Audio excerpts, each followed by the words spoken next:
On vit une époque assez paradoxale. D'un côté, on est bombardé d'infos sur l'intelligence artificielle qui menacerait nos emplois. C'est l'angoisse du moment. Mais pendant que tout le monde regarde dans cette direction, une crise bien plus concrète, bien plus immédiate, est en train de se jouer juste sous nos yeux. Voilà le décor. Cette peur de l'automatisation, elle est partout. Elle domine les conversations sur l'avenir du travail. Et bon, ce n'est pas complètement irrationnel, c'est vrai. Les grandes révolutions technologiques ont toujours redéfini le marché de l'emploi. Mais la vraie question, c'est et si on se trompait de problème? C'est là que l'analyse devient intéressante. Parce que le véritable problème qui se dessine à l'horizon, ce n'est peut-être pas un surplus de robots, mais bien une pénurie d'humains. Une pénurie de travailleurs essentiels, comme les profs ou les médecins. Une disparition silencieuse, mais absolument critique. Alors, allons-y, plongeons dans le sujet pour bien comprendre l'ampleur de ce phénomène. Parce que ce n'est pas de la science-fiction, ça a déjà un impact très concret sur les écoles et les hôpitaux dans une bonne partie du monde développé. Prenons l'éducation. D'après l'UNESCO, il va falloir des millions de nouveaux enseignants d'ici 2030. Et attention, ce n'est pas pour améliorer les systèmes éducatifs, non, c'est juste pour les maintenir à flot, pour éviter qu'ils ne s'effondrent. Et si on passe à la santé, le chiffre est encore plus vertigineux. L'Organisation mondiale de la santé, elle, prévoit un déficit mondial d'environ 11 millions de professionnels de la santé d'ici 2030. On parle de 11 millions de personnes. C'est un chiffre qui donne vraiment le tournis. Et c'est là qu'est tout le paradoxe. Parce que ces métiers, en théorie, ils ont tout pour plaire. Ils sont stables, la demande est énorme et ils ne disparaissent pas à la moindre récession.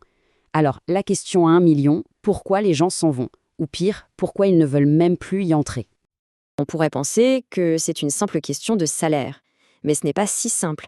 Que ce soit au Royaume-Uni ou aux États-Unis, les salaires des enseignants et des médecins sont bien au-dessus de la moyenne nationale. Et pourtant, visiblement, ça ne suffit plus.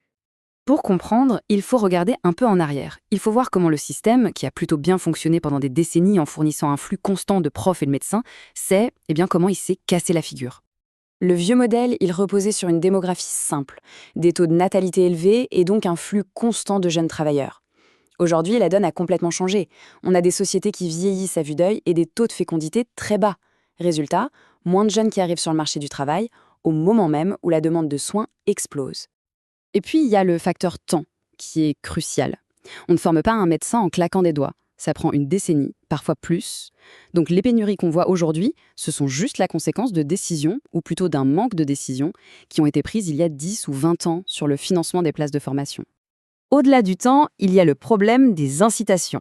Les salaires sont peut-être au-dessus de la moyenne, c'est vrai, mais souvent, ils sont moins attractifs que d'autres métiers qui demandent le même niveau d'études.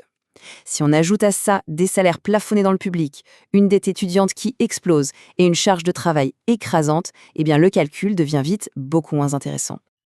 Alors, face à ce casse-tête, les gouvernements ont trouvé une solution de secours, la plus courante en tout cas, mais aussi la plus imparfaite: importer des talents d'autres pays.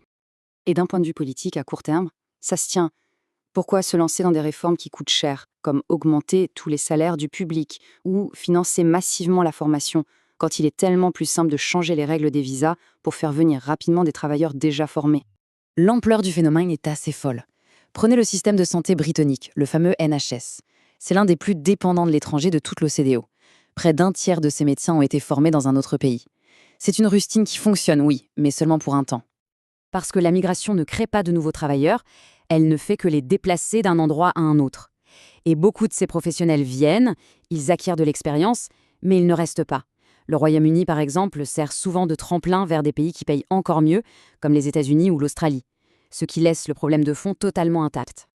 Bon, alors, qu'est-ce qui se passe concrètement quand une société s'habitue, quand elle normalise le manque de personnel dans ses services les plus essentiels? Les conséquences ne sont pas forcément spectaculaires et immédiates, mais elles sont profondes et elles durent.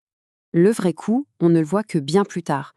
Une éducation de moins bonne qualité aujourd'hui, ça se traduit mathématiquement par une main-d'œuvre moins qualifiée et une croissance économique plus faible pour les générations futures.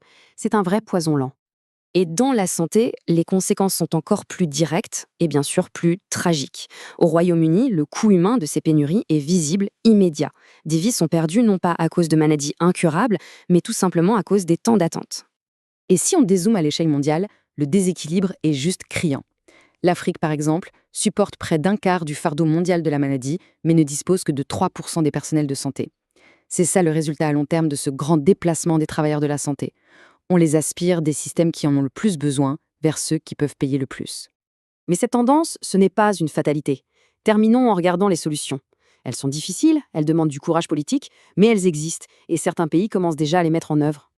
Il y a des exemples qui redonnent espoir. Le Portugal, par exemple, a passé 20 ans à augmenter progressivement le nombre de places dans ses facs de médecine pour réduire sa dépendance. La Roumanie, de son côté, a réussi à freiner l'exode de ses médecins en augmentant massivement les salaires et en améliorant les conditions de travail. Comme quoi, c'est possible. Et la technologie dans tout ça, l'IA, eh bien son rôle, ce n'est pas de remplacer ces travailleurs essentiels, c'est de devenir ce qu'on appelle un multiplicateur de force. En gros, aider à réduire la charge administrative, à accélérer les tâches de routine pour permettre aux professionnels de se concentrer sur ce que seuls les humains peuvent faire et rendre au passage leur carrière plus supportable. Finalement, le risque le plus fondamental, ce n'est pas un grand effondrement spectaculaire du jour au lendemain.